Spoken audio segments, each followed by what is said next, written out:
નમસ્કાર ખેડૂત મિત્રો, આજે તારીખ 2 ઓગસ્ટ 2025 આજની સવારની હવામાન અપડેટની અંદર માહિતી મેળવીએ તો હવે ગુજરાતની અંદર હવામાન કેવું જોવા મળશે. જન્માષ્ટમી ઉપર ગુજરાતની અંદર એક નવો રાઉન્ડ વરસાદનો આવે તેવી હાલ શક્યતા વેધર મોડેલો દર્શાવી રહ્યા છે.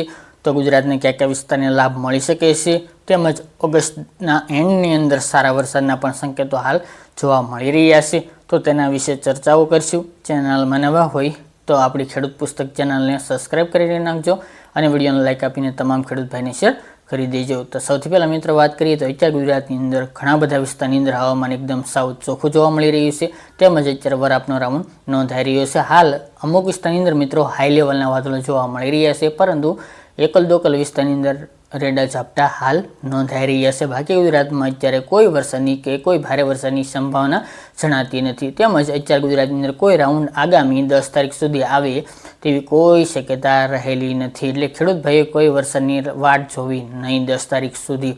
બાકી મિત્રો વાત કરીએ તો 10 તારીખ બાદથી ફરી વેધર મોડેલો સુધરી રહ્યા છે. ગુજરાતની અંદર એક વરસાદના રાઉન્ડની પણ શક્યતા હાલ નોંધાઈ રહી છે. 10થી લઈને 15ની વાત કરીએ તો હાલ 40% શક્યતા ગણવાની, જેમની અંદર સૌરાષ્ટ્ર અને કચ્છમાં છૂટાછવાયા રેડા ઝાપટા હળવા વરસાદ નોંધાઈ શકે છે. ખાસ કરીને દરિયાકાંઠાના ભાગોની અંદર દક્ષિણ ગુજરાત હોય, સૌરાષ્ટ્ર હોય, કચ્છના ભાગોની અંદર તે ખાસ કરીને જે ચોમાસા દરમિયાન વરસાદ જોવા મળતો હોય છે તે વરસાદ જોવા મળી શકે છે 10થી લઈને 15 ઓગસ્ટ દરમિયાન, પરંતુ શક્યતા ઓછી જોવા મળી રહી છે. રેડા ઝાપટા વધુ જોવા મળી શકે છે એ વરસાદ દરમિયાન, પરંતુ કોઈ ભારે વરસાદની સંભાવના નથી. તેમાં પણ મિત્રો વેધર મોડેલો દરરોજ બદલી રહ્યા છે, એટલે પૂરી શક્યતા ન ગણી શકાય. બાકી મિત્રો વાત કરીએ તો સારા વરસાદની, તો 15 તારીખ આસપાસ એટલે કે 15થી લઈને 20ના અરસા દરમિયાન બંગાળના ઉપસાગરમાં ફરી એક હલચલ જોવા મળી શકે છે, એટલે કે એક નવી સિસ્ટમ બને તેવી શક્યતા હાલ જોવા મળી રહી છે. હાલની અપડેટ પ્રમાણે 10થી લઈને 20 ઓગસ્ટ દરમિયાન બંગાળની ખાડીમાં એક લો પ્રેશર સિસ્ટમ બને અથવા તો એક નાની મોટી સિસ્ટમ બને તેવી શક્યતા રહેલી છે. હવે હાલના અપડેટ પ્રમાણે આ સિસ્ટમ જો આગળ વધીને ગુજરાત સુધી અથવા તો મધ્યપ્રદેશ સુધી આવશે તો 10થી લઈને 20 તારીખ દરમિયાન એક સારા વરસાદનો રાઉન્ડ પણ જોવા મળી શકે છે.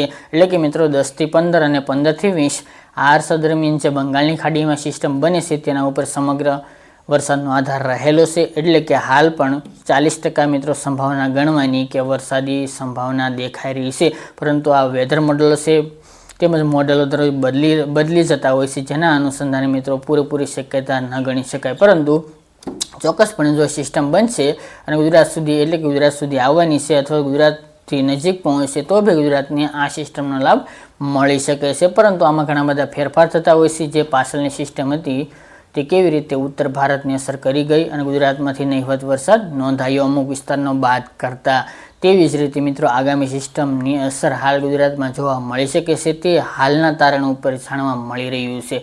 બાકી મિત્રો ઓગસ્ટના એન્ડમાં પણ એક હળવો રાઉન્ડ આવે તેવી સંભાવના રહેલી છે. હવામાન વિભાગે તો જણાવ્યું છે કે ગુજરાતની અંદર ઓગસ્ટ તેમજ સપ્ટેમ્બર મહિના દરમિયાન સારા વરસાદના સંજોગો દેખાઈ રહ્યા છે, તેમજ ચોમાસું પણ અત્યારે સારી કન્ડિશનમાં દેખાઈ રહ્યું છે, જેના અનુસંધાને આ 2 મહિના દરમિયાન સારા વરસાદો નોંધાતા હોય છે. પરંતુ આમાં ઘણા બધા ફેરફાર થતા હોય છે, એટલે કોઈ ખેડૂત ભાઈને ડરવાની કે બીવાની જરૂર નથી કે આપણે વરસાદ ઓછો થયો છે અથવા તો ઓછો આવ્યો છે તો વરસાદ નહીં થાય. પરંતુ હજુ તો આ કુદરત કરે એ આપણે ના કરી શકીએ તેવું કરી શકીએ તે મુજબની વાત છે. કારણ કે જે પાછળની સિસ્ટમ ગઈ હતી તે જ્યાં વરસાદની આગાહી હતી ત્યાં વરસાદ નથી જોવા મળ્યો અને સામાન્ય વાદળો જોવા મળ્યા હતા અને ઘાટા વાદળો જોવા મળ્યા હતા, પરંતુ એક છાંટ પણ નથી પડી. એવી રીતે મિત્રો આગળના દિવસોની અંદર સિસ્ટમ ટ્રેક બદલીને ગુજરાત સુધી પણ આવી શકે છે, જેના અનુસંધાને ગુજરાતમાં સારા વરસાદો પણ જોવા મળશે. તો ખાસ કરી મિત્રો જન્માષ્ટમી એટલે કે 15-16